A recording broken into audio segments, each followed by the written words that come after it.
La Nissa vuole riprendere a correre dopo la prima vittoria in campionato ottenuta sul campo della Gelbison nell'ultimo turno. L'obiettivo è chiaro: conquistare altri 3 punti davanti al pubblico del Marco Tomaselli. Di fronte ci sarà un avversario insidioso come il Castrum Favara, partito forte con 7 punti nelle prime 3 giornate grazie ai successi su Reggina e Milazzo, e al prezioso pareggio in casa del Sambiase. Mister di Napoli si affida a un camaleontico 3-5-2 con Marino, Megna e Rapisarda a protezione di Castelnuovo, Tuminelli e Napolitano larghi sulle corsie, mentre in mezzo Cragol, Palermo e Agnello garantiscono fisicità e qualità. In avanti spazio al tandem De Felice e Terranova per scardinare la retroguardia ospite. Dirige l'incontro il signor Davide Testoni di Ciampino, assistito da Francesco Quattrotto di Messina e Cristian Pino e Barcellona Pozzo di Corso. Grazie all'ausilio e l'immagine a cura di Massimo Giudice passiamo a raccontarvi del film di questa sfida. Al quinto ci provano per primi gli ospiti, con Varela che apre per Piazza, si accentra e calcia trovando la respinta in corner di Castelnuovo.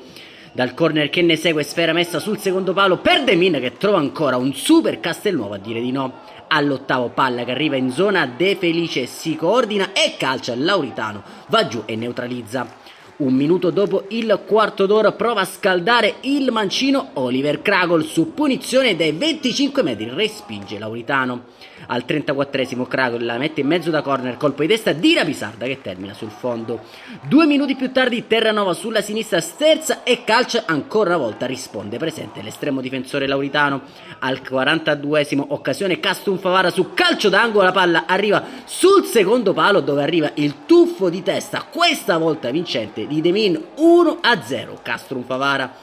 3 minuti più tardi Ferrante mette in mezzo per la sponda di un compagno, il quale serve Piazza che riesce a girarsi bene, eludere l'intervento di un avversario e siglare il 2-0. Ammutolito il Marco Tomaselli, piove qualche fischio dalle tribune, squadre che guadagnano così gli spogliatoi. Inizia con un cambio la ripresa dentro Diaz per Mister di Napoli. Al 50esimo ci prova la Nissa con un traversone dalla sinistra, riesce ad arrivare Diaz senza trovare la porta. 55esimo fuori Tuminelli, Agnello dentro Cittadino e Rotulo. Minuto 63, cross in mezzo respinto, la sfera arriva a Palermo che mette giù con il destro e con il mancino trova il palo lontano. 2-1, c'è ancora vita al Marco Tomaselli, l'ha riaperta Palermo per la Nissa. Nel finale però ancora Castrum Favara pericoloso, serpentina alla destra di Leona e mette rimorchio per Piazza, calcia botta sicura trovando il salvataggio provvidenziale di Rapisarda che si immola di testa. A 2 minuti al termine dei regolamentari, calcio d'angolo battuto in area sul primo palo dove arriva il colpo di testa di Terranova che fa 2-2 a pochi secondi al termine. Primo minuto di recupero, azione manovrata della Nissa sulla sinistra, poi Danfa subisce un contatto iniziale a larga in zona, Rapisarda che crossa sul secondo palo, sbuca Oliver Cragol, esplode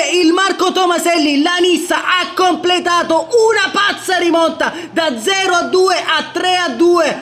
L'esultanza rabbiosa dell'ex Benevento, Messina e Trapani con le mani al cielo, in lacrime quasi lascia il campo in luogo di Crisci, ma non c'è più tempo, solo il triplice fischio del direttore di gara. La Nissa porta a casa 3 punti importantissimi, lo fa con una rimonta da 1001 notte e 3-2 al Marco Tomaselli. Un saluto amici appassionati, appuntamento come al solito alla prossima, sarà trasferta all'Aldo Campo di Ragusa domenica.